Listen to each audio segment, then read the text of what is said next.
Salut Jo, ça va? La réalisatrice et comédienne Isabelle Mergo est une habituée dans ce salon qui se veut le spécialiste de la beauté au naturel. T'es toute belle? Ah, c'est vrai? Oui. Alors, qu'est-ce qu'on fait aujourd'hui? Les sourcils, les grains de beauté, les cheveux, les mains? Non. Tu veux quoi? Grande beauté. Actuellement au théâtre, la comédienne souhaite ajouter une touche sexy à son apparence. Isabelle Mergo va jouer la carte de la séduction. Elle veut se faire tatouer une mouche. Alors un truc, je vais t'expliquer ce que je veux exactement. D'accord. Je veux Dis-moi, que je ce vais prendre un soit petit crayon. un peu glamour, qui se voit sans trop se voir, tout en se voyant. Tu vois ce que je veux D'accord. dire? Alors moi j'avais pensé le sein gauche. Je te le dessine. Ouais, dessine. D'accord. Pourquoi choisir un grain de beauté, J'adore. C'est très compliqué d'avoir une beauté naturelle.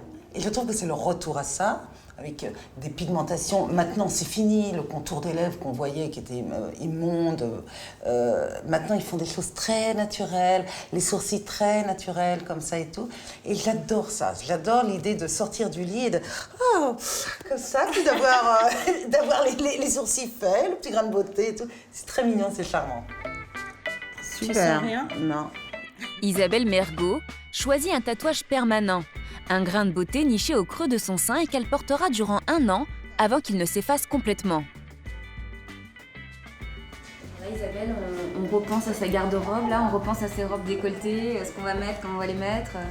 Non, faut pas exagérer, mais je repense à... Non, ça révolutionne pas la garde-robe, mais je suis contente, voilà, j'aime bien, ouais. Bonjour, Ouais. avec une petite robe à fleurs. Je suis contente. Ça te plaît? Et comme Isabelle Mergo, plusieurs personnalités affichent désormais leur petite mouche. Longtemps cachée sous les couches de fond de teint, aujourd'hui sur les tapis rouges, elle se dévoile.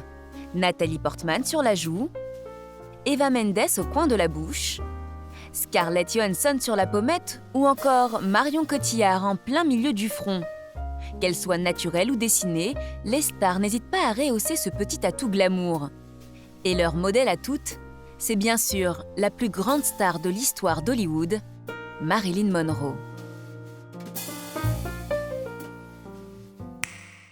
Marilyn Monroe et sa célèbre mouche piquée. Elle l'a redessinée avant chaque tournage, car ce grain de beauté était un faux. Une mode reprise par toutes les grandes actrices des années 50. Elizabeth Taylor, elle, en avait une vraie. Cécile Guerrier est journaliste beauté au Figaro Madame. Selon elle, à toutes les époques, les jeunes starlettes ont repris cette astuce pour se faire connaître. Effectivement, ça marque un visage. On se souvient du grain de beauté au-dessus de la lèvre supérieure de Cindy Crawford. On lui a souvent d'ailleurs demandé d'enlever et qu'elle a toujours gardé coûte que coûte.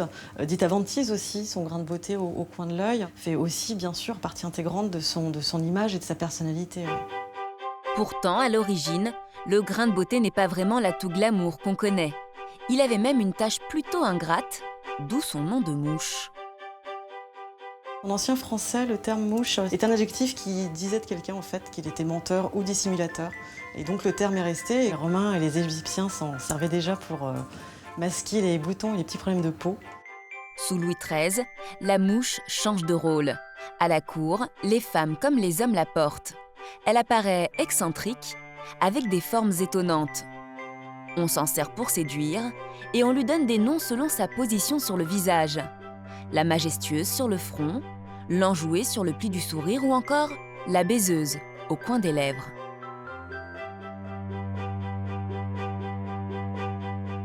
La mouche sert au XVIIIe à révéler la blancheur du teint, qui était à l'époque un canon de beauté, et aussi d'affirmer son intention, qu'elle soit amoureuse, qu'elle soit libertine, qu'elle soit galante. On affichait un peu une mouche sur un visage, comme aujourd'hui on afficherait peut-être un statut Facebook, c'est-à-dire voilà, quelle est mon intention, qui je suis réellement. C'était tous ces petits codes cachés que le regard de l'autre pouvait croiser et pouvait aussi comprendre. Aujourd'hui, la mouche n'a plus cette signification, mais elle participe toujours à un charme très subtil. Alors comment se faire un look de séductrice sans en avoir l'air? Petite leçon de maquillage ce matin avec Claire, une comédienne qui a rendez-vous chez Cathy une maquilleuse de cinéma. Bonjour Claire. Bonjour Cathy. Bienvenue. Merci. La télé se trouve là. Yeux clairs, bouche sensuelle et teint de porcelaine, Claire possède beaucoup d'atouts pour porter une mouche. En quelques coups de pinceau, Cathy va la transformer et lui mettre des mouches sur tout le visage. D'abord, la professionnelle camoufle les imperfections en créant une première mouche. La mouche qui se nomme la recelleuse cache les boutons. Là, je vois donc un petit bouton. Je vais utiliser un crayon marron, puisqu'elle a des cheveux assez foncés. On peut donc utiliser un crayon assez foncé marron. Et je viens poudrer pour fixer mon grain de beauté. Et voilà, et là, il tient toute la journée. C'est très naturel. Voilà. Là, voilà comment faire avec un bouton. Une astuce que beaucoup d'actrices lui demandent. Alors la maquilleuse s'est équipée d'une boîte à mouches. Gommettes, bindis, Cathy recrée même parfois des mouches avec les méthodes de l'époque. J'applique l'emporte-pièce sur ma pièce de cuir et avec ma massette, je tape et je récupère ma pièce. Elle lui pose ensuite une passionnée, la mouche des grandes aristocrates infidèles. Alors ça ressortait comme ça, Cathy, c'était ça qui était bien vu, C'était d'en avoir partout, mais imaginez qu'à l'époque, les personnes en avaient parfois jusqu'à 15 sur le visage et le décolleté. Au crayon, en cuir ou en taffetas, telles qu'elles existaient au XVIIIe siècle. Wow. Claire, comment on se sent là? On se sent femme fatale, on se Ah sent... ouais, complètement, ouais. En fait, on a l'impression d'avoir vraiment un personnage, en fait. C'est incroyable. Ça transforme le visage et puis on est dans une autre époque. Alors, convaincu, n'hésitez plus, osez le grain de beauté et faites mouche.